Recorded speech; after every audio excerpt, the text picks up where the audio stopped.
nos acompañan de nuevo en otro programa de la serie El Decálogo de la Tierra, el cual es un esfuerzo de la CUAED y de los institutos de Geología, Geofísica y los Centros de Ciencias de la Atmósfera y Geociencias de la UNAM.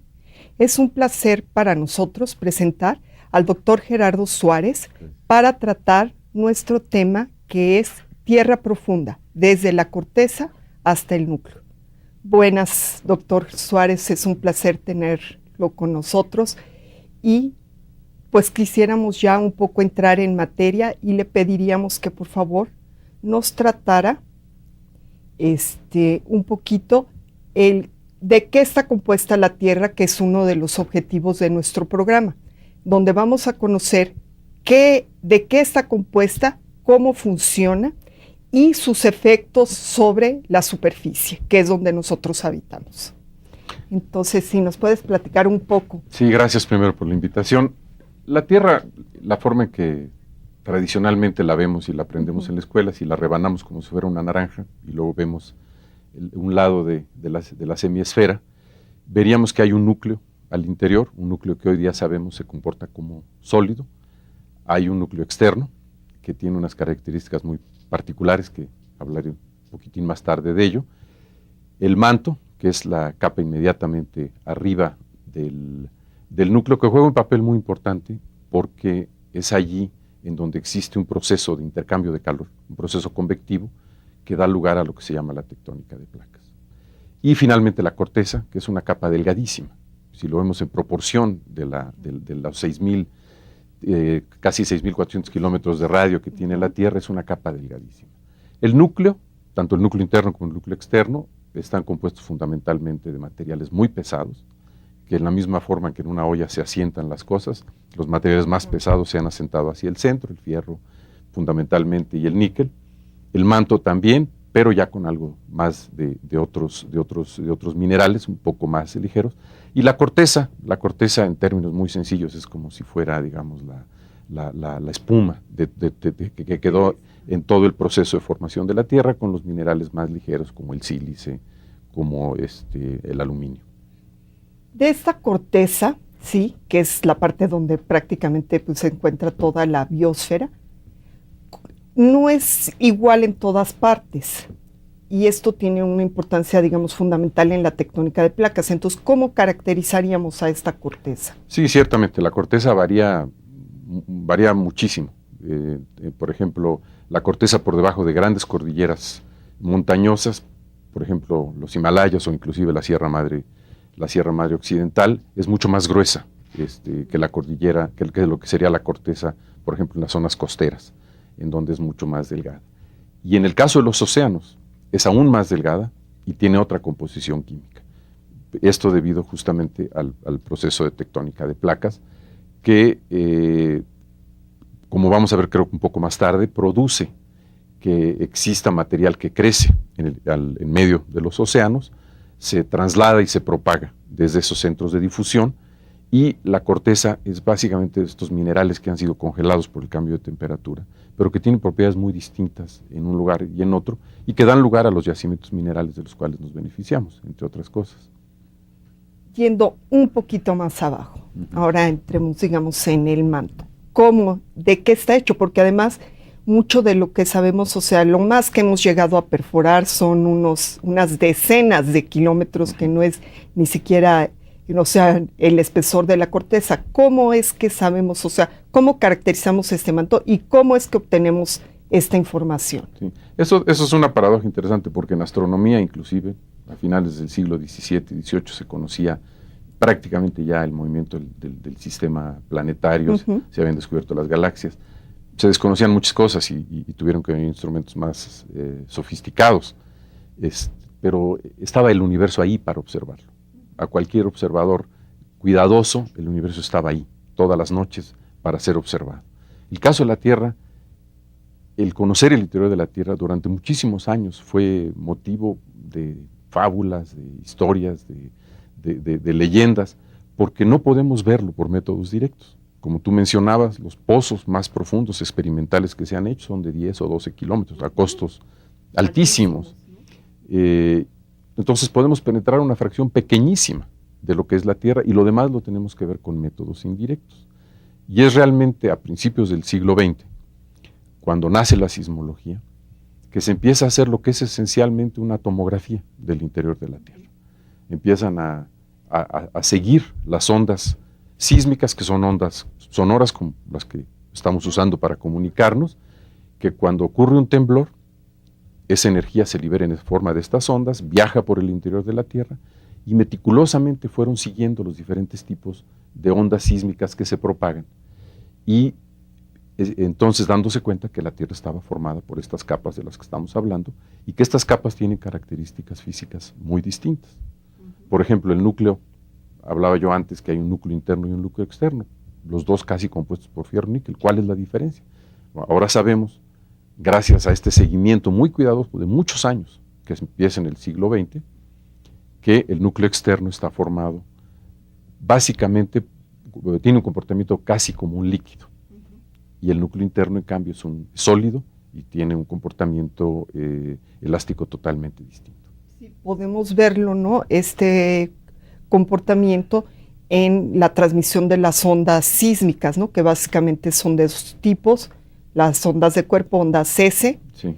que estas al llegar a los líquidos, o sea, más bien a los fluidos prácticamente no se transmiten, entonces genera una zona de sombra, Sí. y las ondas P, que esas sí pueden atravesar los sólidos y los fluidos, y entonces esto nos dio el descubrimiento, digamos, de este núcleo externo, que es, pues, también el generador del campo magnético, ¿no? Que en la actualidad, como les digo a muchos alumnos y a la gente en general, pues ya prácticamente no lo empleamos, porque con los GPS la brújula ha pasado a ser un instrumento únicamente para la gente que trabaja en campo, ¿no?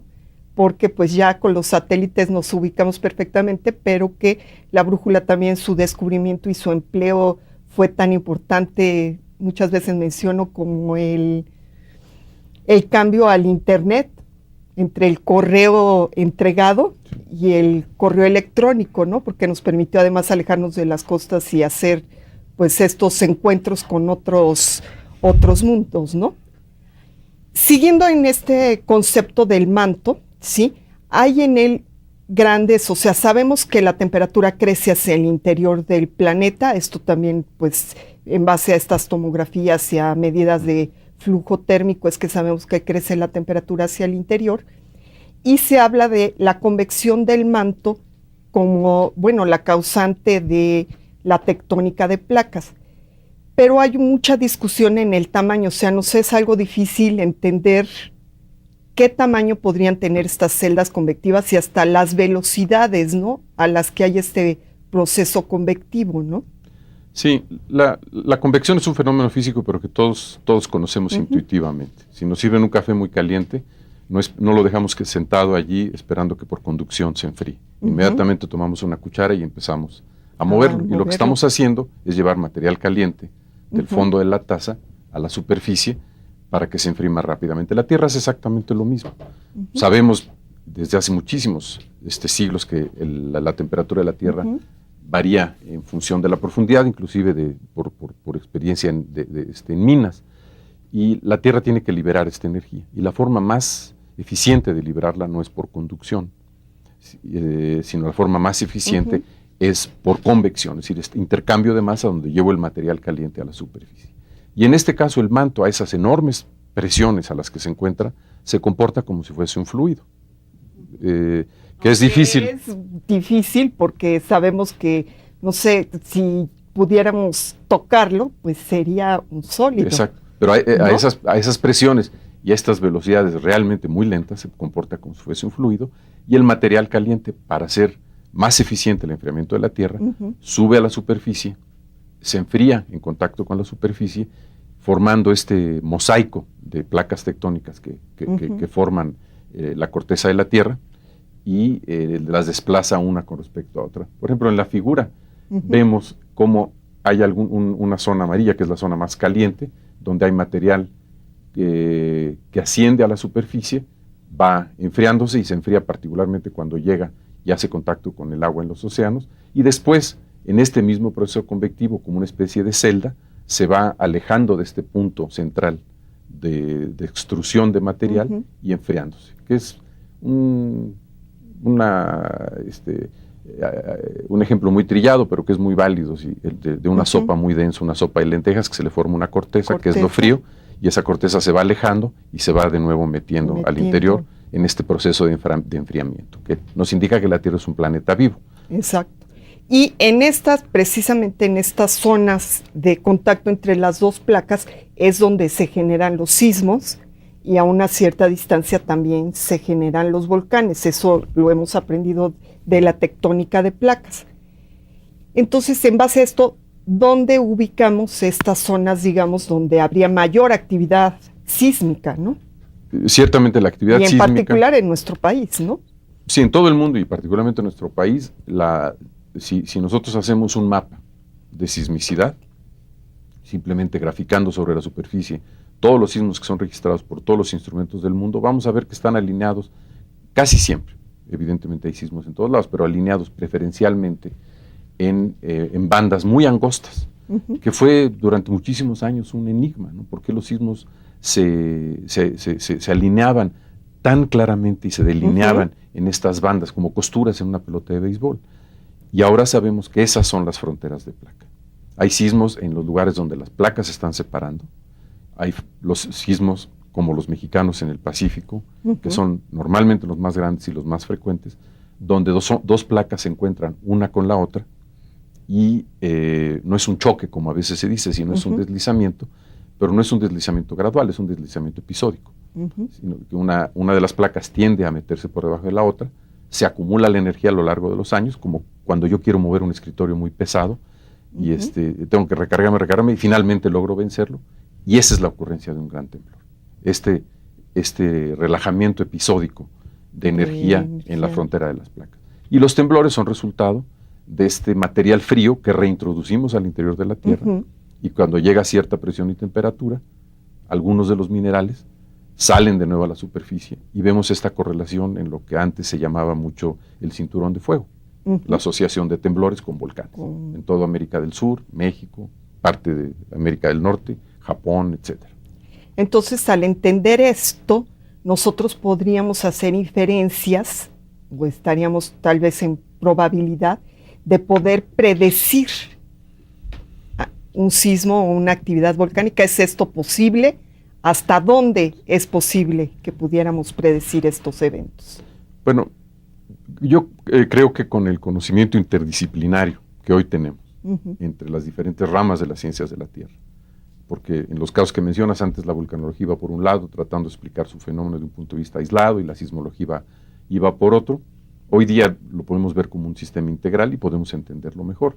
Sin embargo, ya hablando de predicción, y si entendemos predicción en el sentido estricto de la palabra, que yo puedo decir cuándo va a ocurrir un fenómeno, en qué lugar va a ocurrir un fenómeno, qué tan grande va a ser sea una erupción o un volcán, y con qué probabilidad, con qué rango de probabilidad puedo hacer esta afirmación. Esas son las 4 características. La predicción de sismos ha probado ser extraordinariamente compleja. Durante los últimos 30 años, diría yo, ha habido muchísimos esfuerzos, algunos muy serios y otros no tanto, en predicción de sismos, y ha probado ser un fenómeno extraordinariamente complicado para hacer una predicción exacta. Podemos hacer un pronóstico, que en algunas zonas donde sabemos que tradicionalmente y en la historia ha temblado o han ocurrido sismos importantes y no ha habido recientes, podemos hacer el pronóstico de que ahí ocurrió un sismo grande, pero no podemos decir cuándo, no podemos decir de qué magnitud va a ser, y tampoco podemos dar una estimación de la probabilidad de ocurrencia de estos 3 parámetros. Pero sí, en base a esto, por ejemplo, contamos con un sistema de alerta sísmica en una zona muy particular de México, ¿no? En una zona que es justamente donde se sabe que ha habido sismos en la historia de México. En principios del siglo XX hubo varios sismos grandes, importantes en esa zona, pero desde entonces no ha temblado, y se espera que ocurra un sismo, y ahí es donde se decidió colocar la alerta sísmica. Los volcanes son un poquito más generosos con nosotros. Los volcanes son más generosos en el sentido de que si están bien instrumentados, cosa que en México necesitamos mejorar ciertamente, nos dan a veces ciertos signos, ciertos indicios de que la actividad y que va a haber una actividad volcánica importante. Hay un aumento dramático en la sismicidad, hay deformación del propio volcán, hay emanación de cierto tipo de gases, y esto nos permite, y se ha hecho, y se ha utilizado en varios lugares, acoplado, y esto yo enfatizaría, y íntimamente asociado a un programa de protección civil para desalojar a la población. Pero no siempre lo hacen. Pero ha sido un poco más fácil hacer la predicción de grandes erupciones volcánicas que de grandes sismos. Aunque hemos tenido pues sismos muy, muy intensos en México, y yo sé que hiciste un gran esfuerzo en recopilar esta información histórica, ¿no? ¿Cuál era el fin de recopilar toda esta información histórica respecto a los sismos? Este trabajo que hicimos justamente va en la dirección en la que yo mencionaba, que si nosotros vemos lo que se llama el registro instrumental, es decir, los sismos que hemos podido grabar usando instrumentos de precisión y que tenemos una imagen, aún tan rudimentarios como pudiesen haber sido a principios del siglo XX, tenemos una imagen cuantitativa de un sismo y podemos medir la magnitud, podemos hacer una localización, en fin. En el caso de los sismos históricos no podemos hacerlo porque no había instrumentos, pero el periodo de observación es sumamente corto. Tenemos aproximadamente 90 o 100 años, que en tiempo geológico no es nada. Entonces tenemos que tratar de regresar, echar la vista atrás y ver qué otro tipo de sismos han ocurrido en el pasado que podrían ocurrir en el futuro en México. Y esto es fundamental, por ejemplo, para hacer una evaluación del potencial sísmico.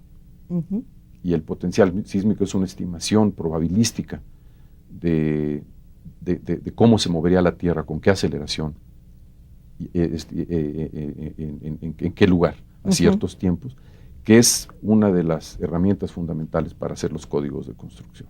Si nosotros sabemos que hay cierto tipo de sismos en ciertos lugares que producen estas aceleraciones del suelo, que es lo que destruye a los edificios, podemos acoplar nuestros códigos de construcción para que puedan soportar ese tipo de aceleraciones, ese tipo de movimientos del suelo. Y entonces de ahí denotamos la importancia de que muchos estudios que pueden ser, que digamos los clasificaríamos ciencia básica, son fundamentales para la protección de la sociedad.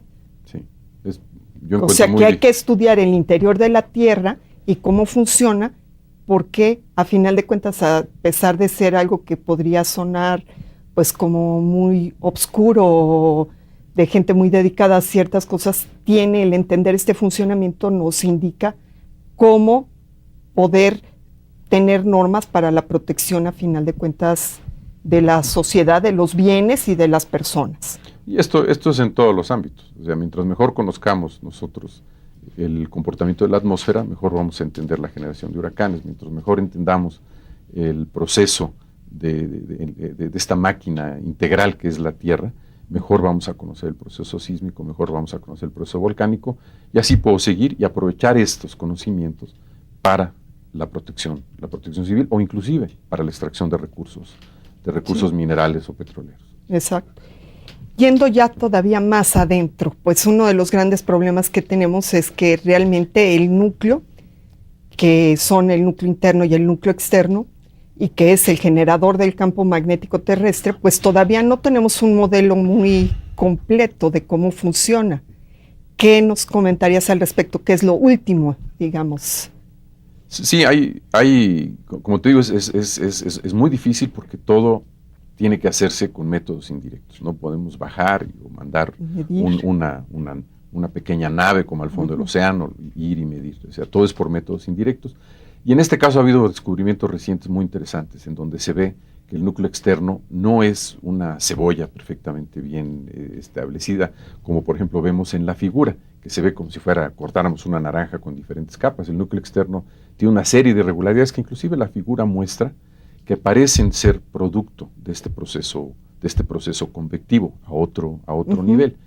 Pero lo que es muy importante y es todavía desconocido es el proceso exacto, digamos, el fenómeno físico exacto que produce el campo magnético. Hay modelos numéricos que explican que este movimiento de material caliente a alta velocidad, cuando se mueve como tiene partículas de fierro, produce un campo magnético, un poco como un generador produce electricidad y produce un campo magnético, pero todavía creo que no tenemos una explicación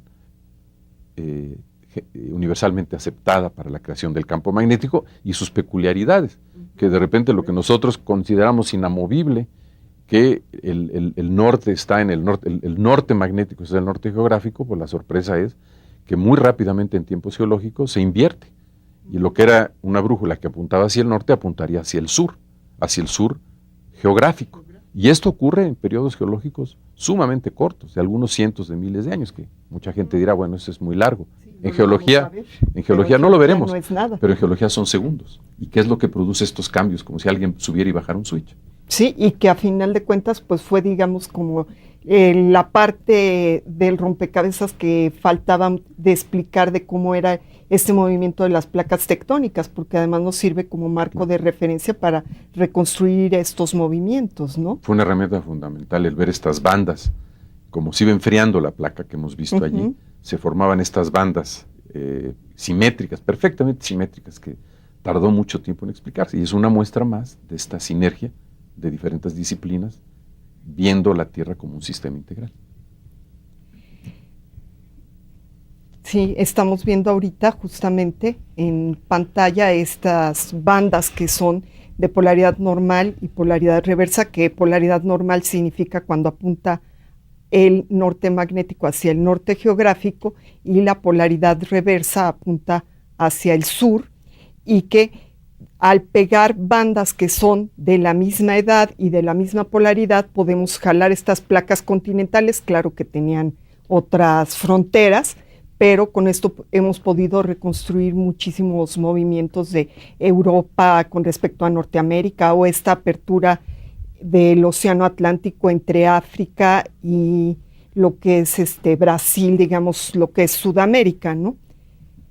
El hombre ha impactado muchísimo en muchos o sea, no puede impactar en la producción de un sismo, no puede impactar en la producción de un volcán, pero sí el habitar en ciertas zonas lo pone en peligro, o el hacer cierto tipo de construcciones, pues son unas más riesgosas que otras, y también hay una relación con, por ejemplo, en las zonas volcánicas que se generan una gran cantidad de productos y llueve, y esto puede generar deslaves también, pues en zonas de fallas estar viviendo, pues es realmente complicado, aunque pues vemos que muchos de los grandes ríos justamente están encauzados en estas grandes fallas, pero el hombre también ha afectado mucho más estos sistemas, ¿no? Entonces, ¿qué se puede hacer, digamos, para intentar, pues, mitigar, ¿no? Hay un grupo de científicos sociales que se dedican a estudiar fenómenos naturales y el impacto en la sociedad.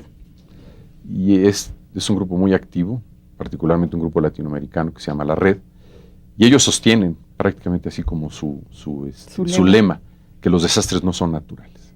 Que cuando hablamos de desastres naturales es un anacronismo, que no son naturales.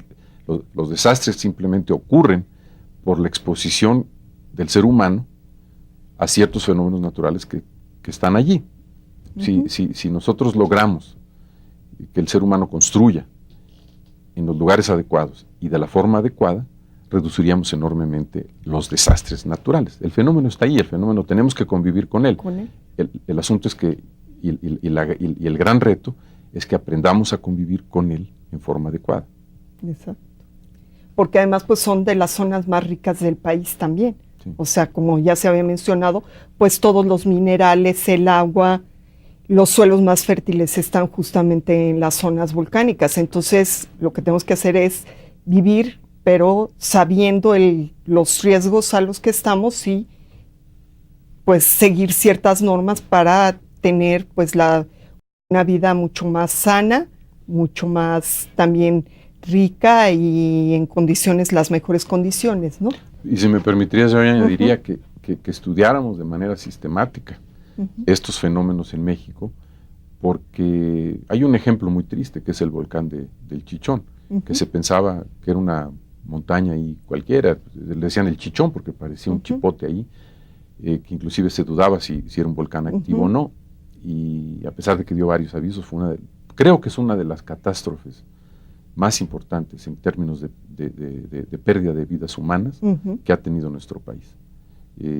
Probablemente más que el sismo de 1985. Entonces, a todo esto tenemos que aunar el conocimiento, que como tú sabes parece un tanto esotérico, pero el conocimiento científico de qué es lo que está sucediendo en nuestro país para poder traducirlo en algo que sea de beneficio para la sociedad. Pues sí, pues te agradecemos muchísimo el haber estado con nosotros, Gerardo. Y ahorita nosotros invitamos, no te despedimos todavía, pero invitamos a todos nuestros televidentes a que participen, ¿sí? Para obtener un CD, bueno, más bien un DVD interactivo de la frontera del Cretácico Terciario, del CATE, que es pues un impacto meteorítico que justamente sucedió en nuestro país y que pues se asegura que probablemente es el límite de la existencia de los dinosaurios. Entonces los invitamos a que participen con la pregunta: ¿en dónde se encuentra el cráter? ¿En qué estado de la República Mexicana se encuentra el cráter de Chicxulub? Y que esto lo vamos a elegir las 5 mejores respuestas de correo de voz, que aparecerá ahorita en las pantallas la dirección de nuestro correo de voz, y también las 5 mejores respuestas en correo electrónico, que eso es otro de los riesgos que no hemos hablado y que pues también forman parte de la formación de nuestro planeta, puesto que fuimos formados por múltiples impactos de cuerpos, y eso da origen a que tengamos todavía un centro caliente, ¿sí? Y que tengamos todavía esta tectónica activa, que a pesar de generarnos riesgos, es la que nos hace que tengamos, pues que disfrutemos de la riqueza que tenemos y de la vida y biodiversidad que tenemos. Pues Gerardo, te agradecemos muchísimo que hayas estado con nosotros, y a los televidentes los invitamos a que sigan con nosotros en la segunda parte de nuestro programa, donde vamos a ampliar más los riesgos. Vamos a tener al doctor Novello hablando de los riesgos. Mil gracias por estar con nosotros y continuar. Gracias. Gracias.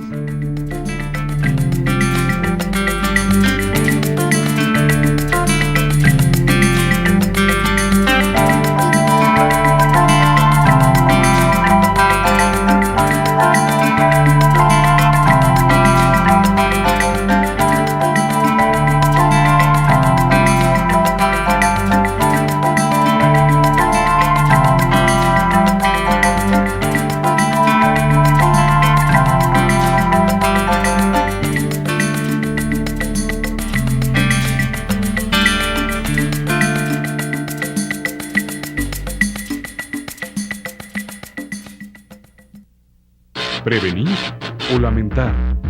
¿Asumimos las consecuencias de nuestros actos? ¿Estamos preparados para lo inesperado? ¿Qué tan listos somos para encarar lo inevitable? Las respuestas a estas y otras interrogantes transitan en Cultura de la Prevención, la 4ª temporada de la serie Los desafíos del México actual. Cápsulas, sondeos, análisis, entrevistas, soluciones. ¿Qué hacer para prevenir accidentes, riesgos, enfermedades y deudas? ¿Cómo proteger nuestra identidad, la integridad física, mental y financiera? ¿Qué hacer ante los desastres naturales? Sigue de cerca este espacio y participa en la construcción de una cultura de la prevención. Los desafíos del México actual. Sábados, 9 horas. Por Mirador Universitario. Espacio Usado.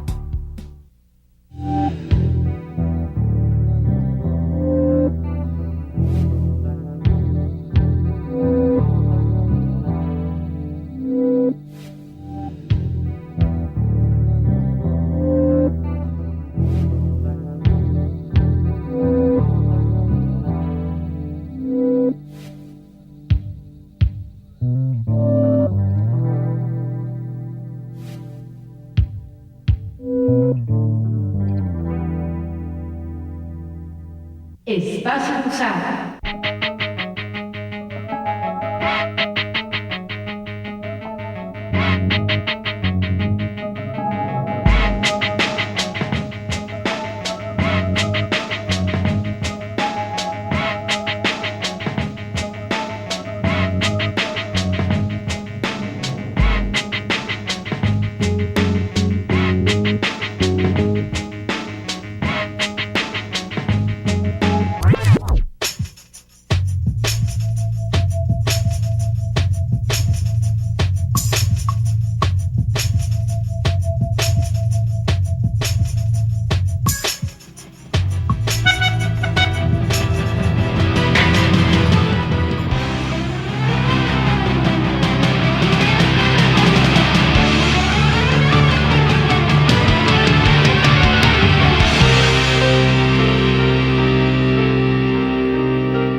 Continuamos con nuestra serie El Decálogo de la Tierra.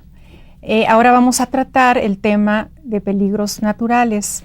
Es otro de los temas fundamentales de estudio en ciencias de la Tierra para el beneficio de la sociedad. El objetivo de este programa es que nuestro auditorio conozca algunos de los peligros y pues cómo convivir con ellos. Para tratar este tema tenemos a nuestro invitado, tengo el gusto de presentarles. Él es el doctor David Novello Casanova, es investigador de tiempo completo del Instituto de Geofísica y es fundador del programa de riesgos por fenómenos naturales, que es una de las opciones de estudio del posgrado en Ciencias de la Tierra. Bienvenido, doctor. Muchas gracias, un placer estar aquí contigo. Gracias. Bueno, ahora para entrar en materia, pues los quiero invitar a que veamos una cápsula que hemos preparado para que veamos sobre movimientos terrestres.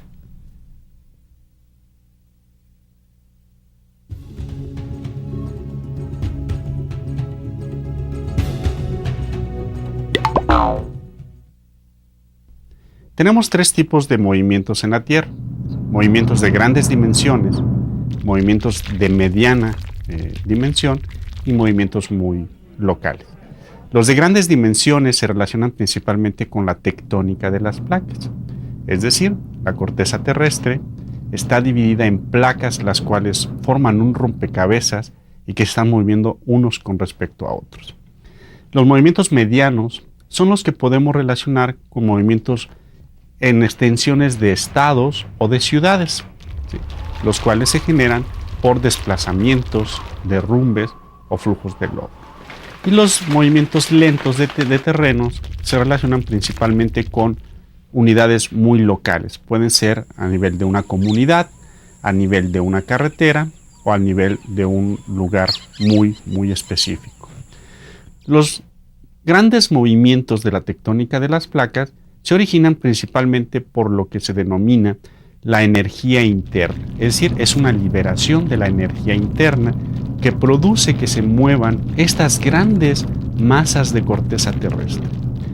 Los movimientos medianos son aquellos que se originan principalmente por la inestabilidad de los terrenos.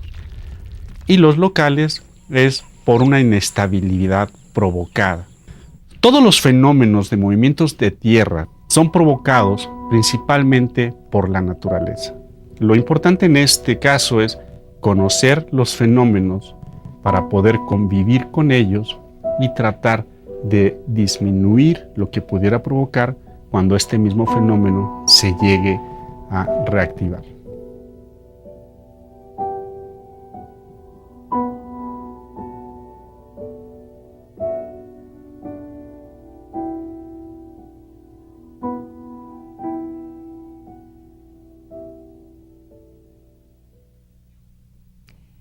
David, cuando hablamos de fenómenos naturales, siempre están presentes dos conceptos que son riesgo y peligro.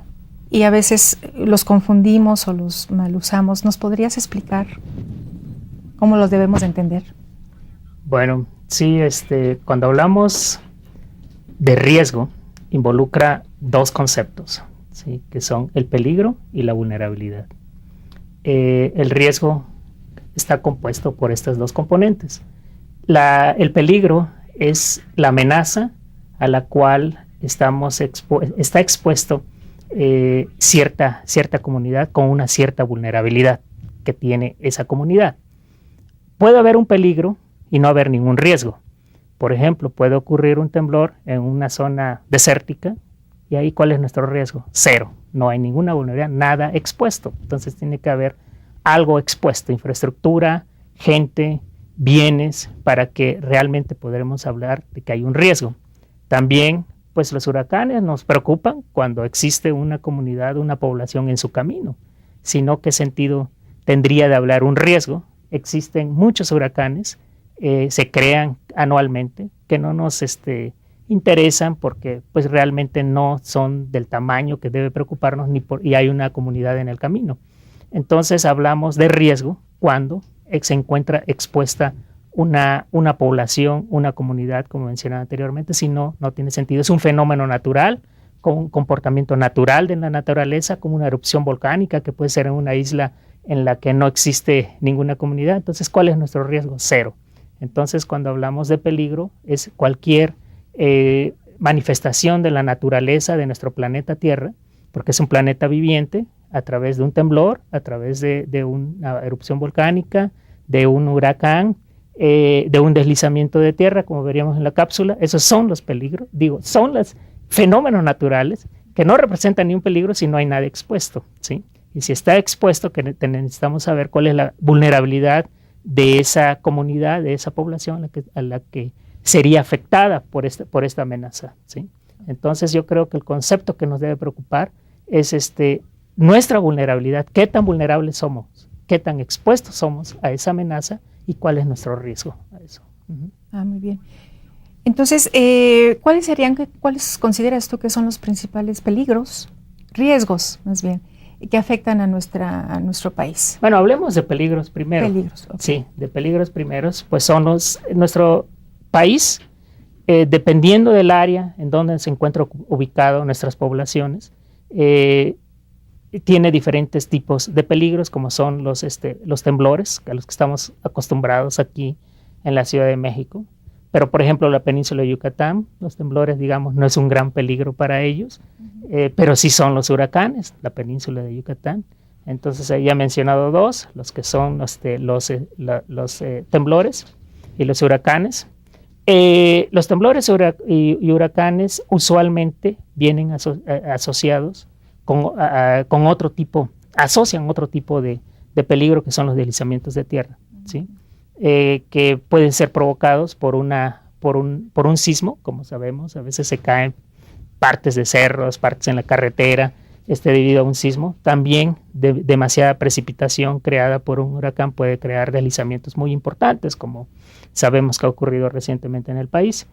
Entonces tenemos los sismos, los huracanes, los deslizamientos, y otro muy importante también son las erupciones volcánicas, que también sabemos que causa cierto peligro a nuestra ciudad. En el caso del volcán Popocatépetl, también otras ciudades como Puebla, Morelos, cercanas a la población. Y de nuevo, si el Popocatépetl estuviera muy lejano de estas comunidades, pues no estaremos hablando de ningún riesgo, ¿sí? Estamos en riesgo porque estamos cercanos en su radio de acción de esa manifestación natural de la Tierra. Entonces yo diría, independientemente que se podrían considerar como la sequía o también otro tipo de peligro natural, no lo quiero minimizar, pero los que estamos más conscientes y más preocupados, pues serían los sismos, los deslizamientos de tierra, las erupciones volcánicas y los huracanes. Y bueno, el estudio científico de estos fenómenos naturales, ¿cómo pueden beneficiar a nuestra sociedad o en qué la benefician? Bien, el estudio científico de este tipo de problemática, digamos, se ha enfocado principalmente a la parte de los peligros. ¿Cómo se genera un huracán, por ejemplo? ¿Qué magnitud tiene? ¿Cuáles son su trayectoria? En el caso del sismo, ¿de qué tamaño podría ser? ¿Cuáles son las zonas sismogénicas de nuestro país o cierta región? Las características de un volcán, que digamos son características y propiedades físicas del volcán, que creo que se han hecho importantes avances desde qué tamaño podría ser hasta cuándo podría ocurrir, ¿sí? Que también pues, es un elemento muy importante en el estudio de los fenómenos naturales. En ese sentido creo que se ha avanzado de manera importante en la ciencia. Nos falta mucho por hacer, pero se ha hecho bastantes logros, se han logrado, se han tenido. Pero de nuevo, cuando hablamos peligro y queremos conocer riesgo, viene la parte de vulnerabilidad, que es donde yo siento que hemos estado detenidos o no se han hecho importantes avances, ¿sí? En la vulnerabilidad, ¿qué te podrías imaginar por vulnerabilidad? ¿Vulnerabilidad a qué? ¿Sí? ¿Soy vulnerable a qué? En la vulnerabilidad se han identificado muchos aspectos de vulnerabilidad, como son la vulnerabilidad social, ¿sí? Como por ejemplo la pobreza en zonas marginadas, la vulnerabilidad económica, ¿Qué tan fuerte va a ser tu impacto que no te pudieras recuperar económicamente? Y hablo como un país. Obviamente esto se puede bajar también a ciertas familias. La vulnerabilidad estructural, tus edificaciones, qué tan fuertes son para resistir, digamos, un caso de un sismo o incluso el impacto de un huracán. La vulnerabilidad ideológica, cómo pensamos, cómo estamos preparados. A veces comunidades dicen, pues es un castigo de Dios el que venga un huracán y no tenemos nada que hacer. Si Dios así lo quiere, pues tenemos que tomarlo de esa manera y no tenemos nada que hacer. Esa es una cierta vulnerabilidad también. El hecho de no tomar acciones te hace vulnerable. Lo que le llamamos vulnerabilidad institucional. Nuestras instituciones responsables de protegernos, como Protección Civil, como, en fin, todas las instancias del gobierno, Cruz Roja, policía, ¿qué tan preparados están para enfrentar este tipo de fenómeno, ¿no? Entonces eso nos hace vulnerables. Tenemos planes de acciones institucionales, lo que se llama vulnerabilidad institucional. Entonces ya te he mencionado unos 5 o 6, que eso lo hace complejo. Es un estudio complejo, que como podrás ver, es un estudio que requiere de varias disciplinas de las ciencias sociales, de las ciencias económicas, de las ciencias duras, la parte geofísica, los geólogos que tienen que trabajar de manera conjunta para resolver este problema, ¿sí? Entonces, ¿qué podemos hacer y cómo la ciencia está avanzando? Desafortunadamente creo que se ha enfocado mucho a lo que es el peligro, que es la parte física de la Tierra, y no se ha enfocado en la parte vulnerabilidad que digamos socioeconómica para poder medir y reducir un riesgo, ¿sí? Entonces yo pienso la pregunta fue cómo, si tendría que ser un trabajo multidisciplinario en que varias disciplinas, diferentes áreas de estudios se conjuguen para poder resolver un problema como este, ¿sí? Muy bien. ¿Hay técnicas, herramientas específicas para medir estos vulnerabilidad? ¿Sí existen? Sí, hay metodologías que desafortunadamente igual siento que hablando de vulnerabilidad estructural, la gente, digamos, los ingenieros civiles, los ingenieros, los arquitectos, pues trabajan por su cuenta, independientemente de los otros tipos de vulnerabilidades, como la social y económica.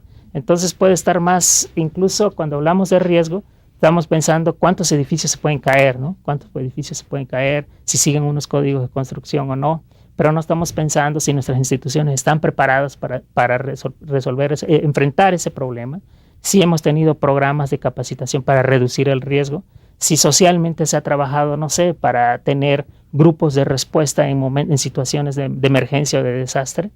En fin, otras variables que hacen que una comunidad sea factible a ser afectada o no con la ocurrencia de un fenómeno cualquiera de los que hemos platicado, ¿no?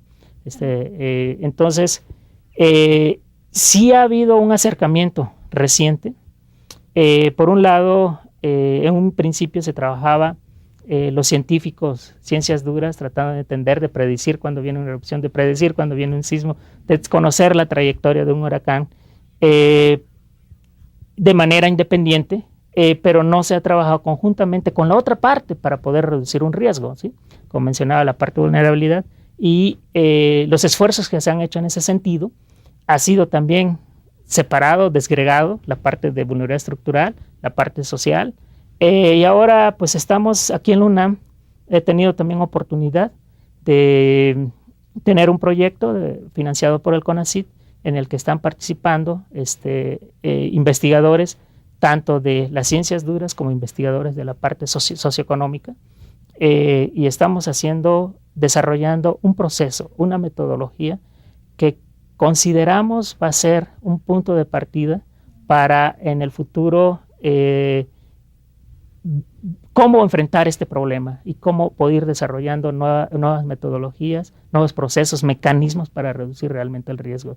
Porque lo vemos año con año, siguen viniendo los mismos huracanes, siguen impactando las mismas poblaciones, teniendo los mismos gente que fallece, los mismos afectados. Bueno, ¿y qué estamos haciendo? ¿Sí? O sea, y ahí el error que muchas veces se comete es de que hay el proceso de reconstrucción y llegan a la misma situación o peor que como estaban antes, ¿no?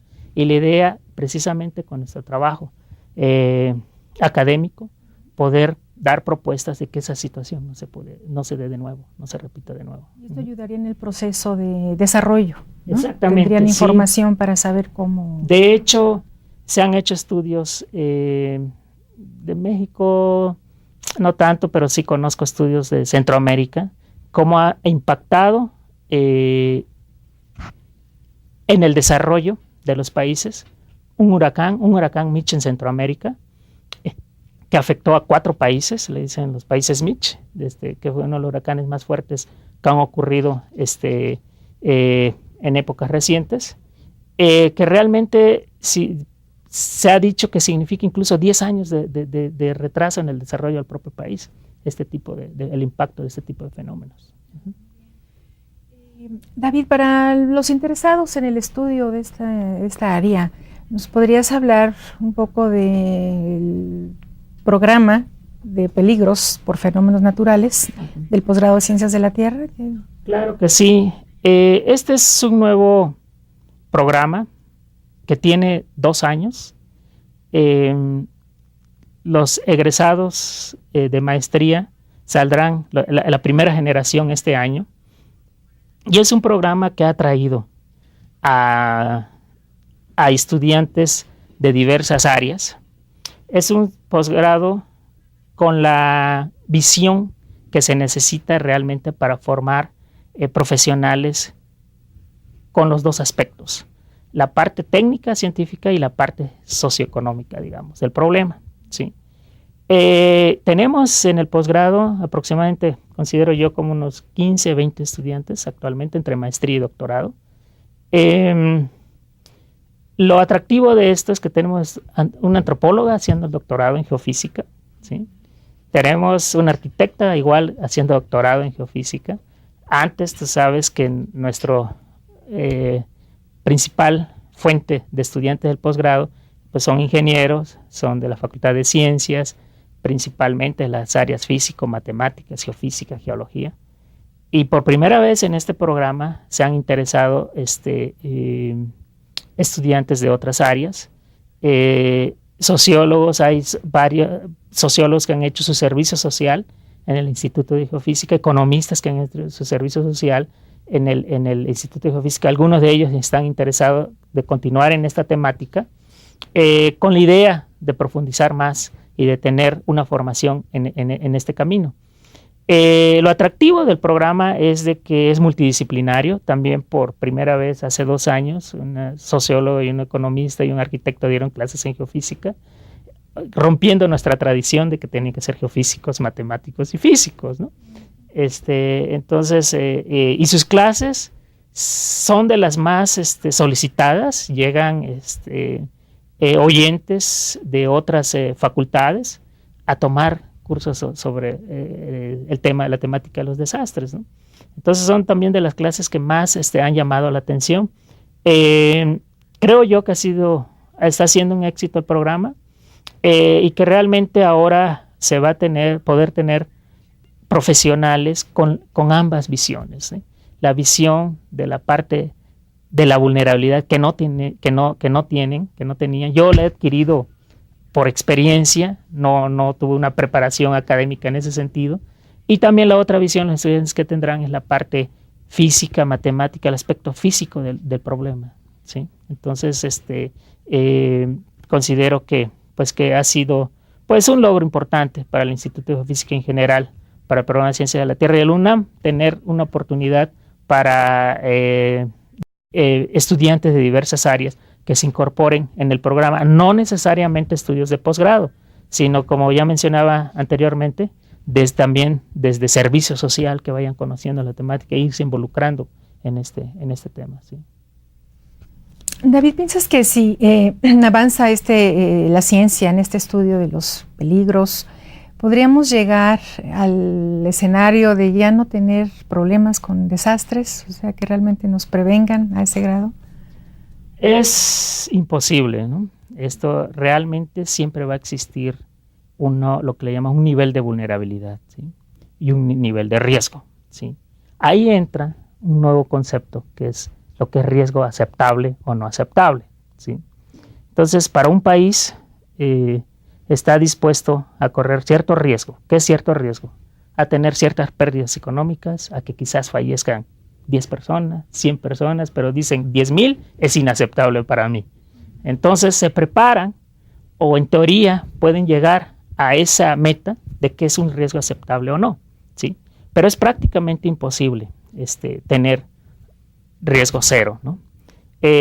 ¿Por qué? Y a veces les doy este ejemplo. Es posible, existe la tecnología para poder construir un edificio con todas ser invulnerable, digamos, ¿no? Contra huracanes, contra temblores, contra erupciones, que no se me caiga con ningún sismo de ningún tamaño, ¿sí? Pero la construcción de ese edificio me sale más caro que si se me cae el edificio y lo vuelvo a hacer. Entonces, ¿qué hacen los gobiernos? La respuesta es lógica, que se caiga y lo vuelvo a hacer, porque voy a gastar, no sé, por decirte algo, $100 millones. Si se me cae, pierdo 20 y lo vuelvo a hacer, me cuesta 40, pues gasto 100 para hacerlo indestructible, ¿no? Obviamente harían programas para ciertas cosas que sí funcionaría esto, pero ya a lo que se refiere a la sociedad, no, ¿sí? Entonces, por eso hay un nivel de lo que llaman riesgo aceptable o no aceptable. Y eso también es debatible. ¿Qué es aceptable para una comunidad? Para ti, tal vez, no sé, correr un riesgo de perder 1,000 pesos es suficiente, y a otros para perder 100 millones tampoco es ningún problema, ¿no? Entonces, ¿qué es aceptable? ¿Cuál es tu riesgo aceptable? Pero llegar a un nivel en que ya no podamos tener ningún riesgo, considero que sería muy difícil, ¿sí? O imposible, incluso científicamente, incluso que lo puedas aceptar. Es por eso que los países desarrollados como Japón y Estados Unidos pues continúan teniendo desastres. Claro, Japón y Estados Unidos, como sabemos, son de los países más desarrollados del mundo.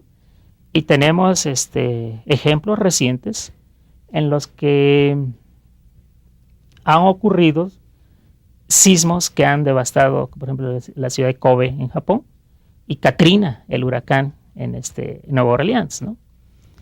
Pero ahí igual existe otro concepto muy importante, es que este es un tema muy amplio: desastre. No podemos decir que en Japón fue un desastre. No podemos decir que en Estados Unidos fue un desastre, por su definición académica de lo que es un desastre, ¿sí? Podemos decir que se encontraron en situaciones de emergencia, y podemos decir que probablemente se encontraron en una etapa ellos de riesgo aceptable, que decíamos, ¿no? Hay diferentes niveles. Si el mismo huracán Katrina hubiese impactado de igual manera a Centroamérica o a México, sí hubiese sido un desastre para nosotros, enorme, ¿sí? Y para los Estados Unidos no fue un desastre, ¿sí? Fue una emergencia y tal vez un problema político, que si respondieron a tiempo o no, ¿sí? Pero un desastre es definido como en una situación en la que no tiene los recursos o los medios para internamente responder a eso, ¿sí? Atenderlo. En el caso de Estados Unidos, a nadie le pidió ayuda. La gente fue, y en el caso de Centroamérica les pasa algo, y ellos sí necesitan que sea alimentos, medicinas y atención, en fin. Entonces ellos sí están en situaciones de desastres, que no fue el caso de Estados Unidos. Pues te agradezco mucho tu presencia, el tiempo se nos termina. Bueno, sí, muchas gracias a nuestro público. Les queremos invitar que continúen viendo nuestra serie, El Decálogo de la Tierra. En el próximo programa vamos a ver 2 temas también fundamentales, que son clima y océanos. Comuníquense con nosotros, por favor, a nuestros correos de voz y correo electrónico. Los datos aparecen en sus pantallas para sus dudas, comentarios o las respuestas para que se ganen alguno de nuestros obsequios. Por favor, comuníquense. Les agradezco mucho. Hasta pronto.